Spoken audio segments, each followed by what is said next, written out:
Welcome to Crime Story. Today, I bring you a chilling and haunting tale of one of America's most infamous serial killers, the killer clown John Wayne Gacy. Behind the mask of a successful businessman, a charitable community figure, and even a clown performing for children, Gacy hid a horrifying secret. 33 young men vanished without a trace, their remains buried beneath his own home. A story of deception, terror, and unimaginable horror.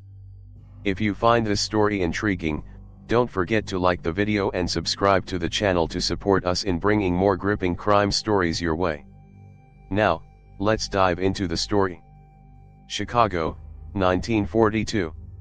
A child was born into a household where love was conditional, overshadowed by fear and strict discipline.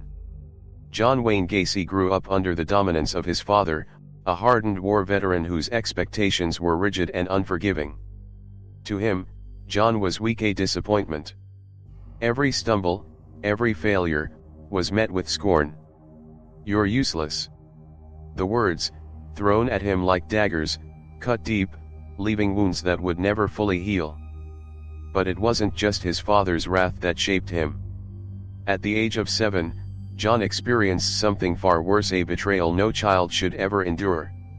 A family acquaintance took advantage of his innocence, shattering his sense of security. Fear kept him silent.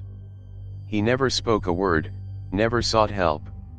The idea of telling his father, of facing more anger and humiliation, was unbearable. Instead, he buried it deep inside, learning the dangerous art of hiding his pain behind a smile. School was no escape. While other children laughed and played, John stood at the edges, an outsider. He tried to fit in, to win approval, but no matter how hard he tried, the feeling of isolation never left him. The loneliness grew, festering inside him like a wound that refused to heal. By the time he turned 16, he made a decision: he would leave. Fleeing to Las Vegas, he hoped for a fresh start, a chance to shape his own destiny. But the world outside was just as unkind. With no money and nowhere to go, he took a job at a mortuary, sleeping in a back room among the dead.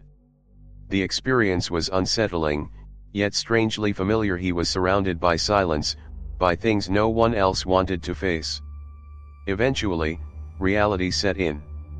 Life on his own was harder than he had imagined. With nowhere else to turn, he returned home.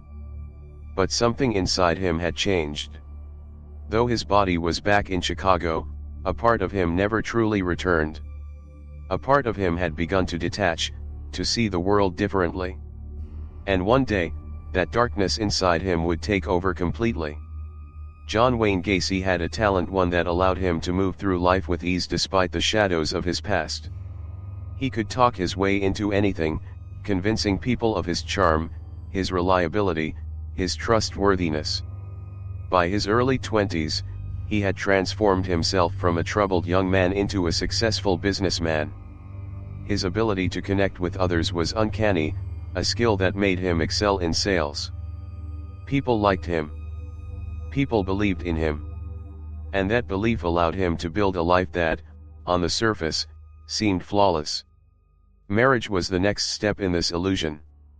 When he met Marlon Myers, the daughter of a well-off businessman who owned a Kentucky Fried Chicken franchise in Iowa, his future seemed secure. The two married, and Gacy was quickly integrated into the family business. It was a perfect setup: financial stability, a respectable position in the community, and a wife who admired his ambition. But beneath that polished exterior, something dark remained. While he played the role of a responsible manager by day, his nights were spent in a far different world. In the basement of his home, away from the watchful eyes of society, he created a private space where he could finally indulge his darkest impulses. He invited young teenage boys, employees, acquaintances, anyone he could manipulate. He provided them with alcohol, laughter, a false sense of security. And once they trusted him, he turned into something else entirely. By 1968, the carefully crafted mask he had built began to crack. Two boys, both underage, came forward, revealing the nightmare they had endured. Gacy was arrested, and the facade of the successful businessman crumbled overnight. He was sentenced to 10 years in prison for the assault of minors. But the justice system failed. His charm didn't just work on unsuspecting victims, it worked on those who held the keys to his future. Despite the gravity of his crimes, he was released in just 18 months.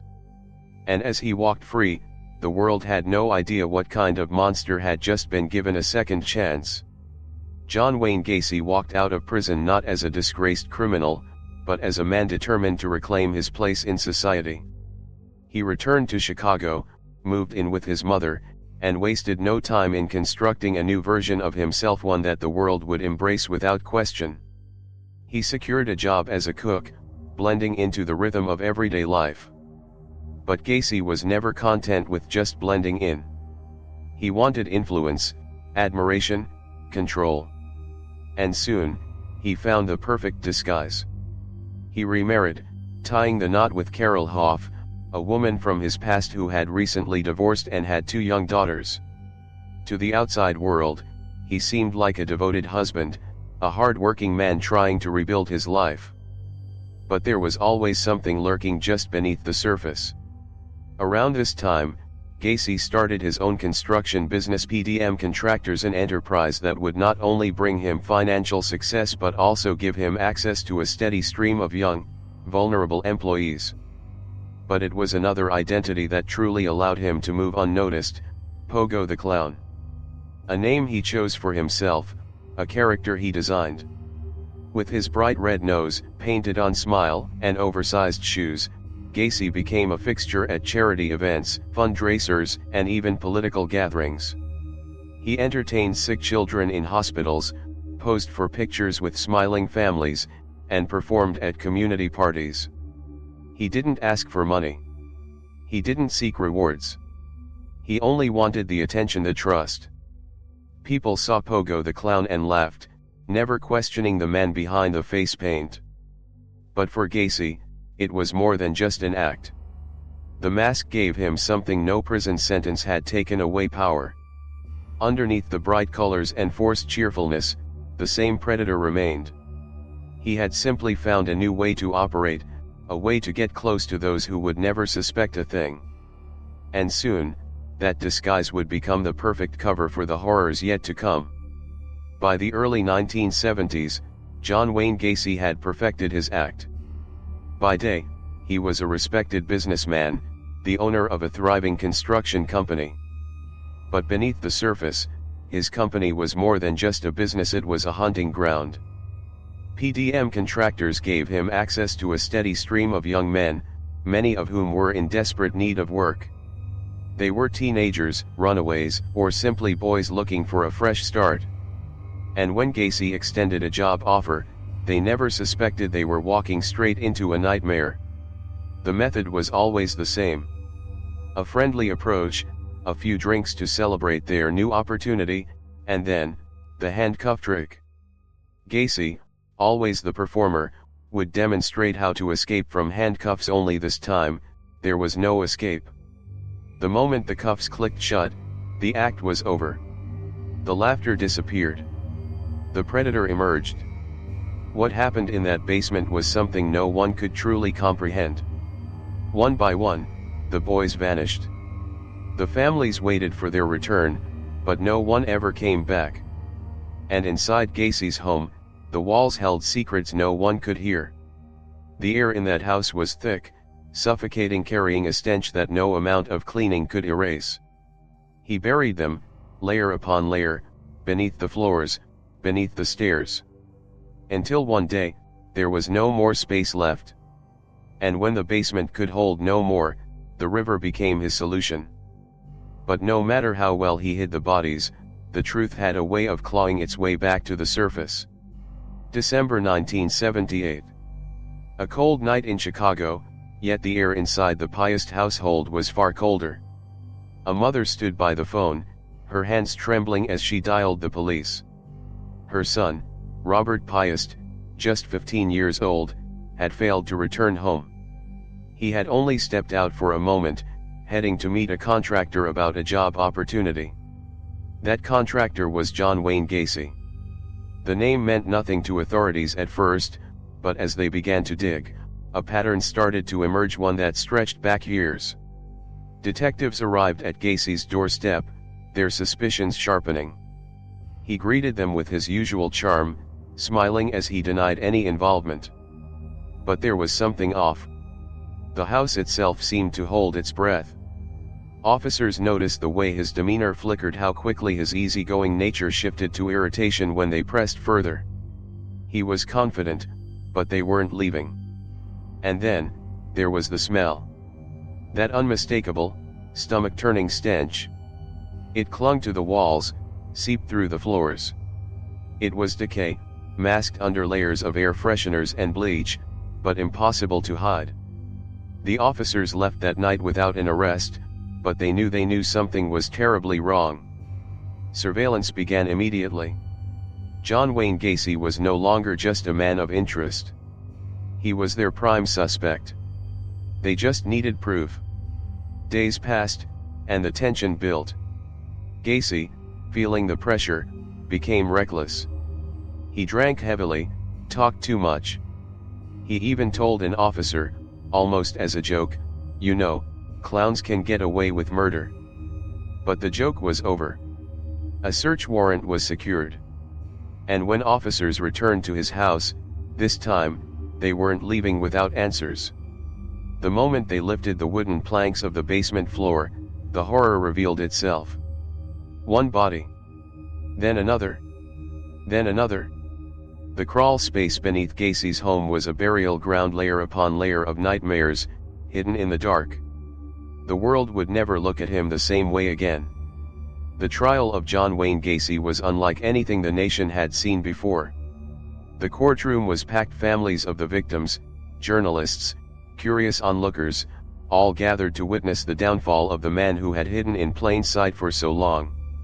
Gacy sat motionless, expressionless, as the prosecution laid out the horrific details of his crimes. One by one, the names of his victims were read aloud. 33 lives stolen, 33 families shattered. The weight of his actions hung heavy in the air, yet he remained unfazed, as if the lives he had taken meant nothing to him. In March 1980, the jury reached its verdict, guilty on all counts. It was the largest number of murder convictions in a single trial in U.S. history. The sentence was clear death. But even as the judge delivered the ruling, Gacy showed no remorse. Instead, he smirked, later telling the press, "I should have been given the electric chair." For the families of his victims, there was no satisfaction in his indifference, only the cold reality that justice, no matter how severe, could never bring their loved ones back. He spent the next 14 years on death row, never acknowledging the gravity of his crimes. Instead, he passed his time painting self-portraits of Pogo the Clown, his twisted alter ego. He sold them to collectors, even profiting from the horror he had inflicted. As the years dragged on, he continued to maintain his innocence, blaming everyone but himself. But the countdown had already begun. May 10, 1994. The final day of his life. As dawn broke over Stateville Correctional Center, guards escorted him to the execution chamber. There were no last words of regret, no apologies to the families. Instead, his final statement was as dismissive as ever, "Kiss my ass." The lethal injection was administered. Moments later, the man who had terrorized an entire community was gone. But for those left behind, the wounds he inflicted would never truly heal. The nightmare had ended, but the echoes of his crimes would haunt history forever. John Wayne Gacy was more than just a murderer, he was an illusionist. A man who lived behind masks, not just the painted face of Pogo the Clown, but the carefully constructed persona of a respected businessman, a loving husband, a generous community figure. He blended in so well that no one ever thought to look beneath the surface. And yet, under all of it, he was something far darker. A predator who thrived on trust, who lured his victims with promises of work, safety, and opportunity only to strip them of everything in the end. His story is not just one of horror, but of deception. For years, he smiled, he laughed, he shook hands with politicians and played with children at charity events. And while the world saw a man who seemed harmless, the truth was buried beneath his feet. His crimes were not impulsive acts of violence, they were calculated, methodical, and hidden in plain sight. It was not brute force that made him dangerous. It was his ability to convince people he wasn't. Even after his death, the shadow of John Wayne Gacy lingers. His paintings of Pogo the Clown continue to surface, a haunting reminder of the man who once wore that mask. His house of horrors may have been torn down, but the darkness he left behind cannot be erased. His case remains one of the most terrifying in criminal history, not just because of the brutality of his crimes, but because of how easily he fooled the world. Sometimes, the most terrifying monsters aren't the ones hiding in the dark. They're the ones standing right in front of us, smiling.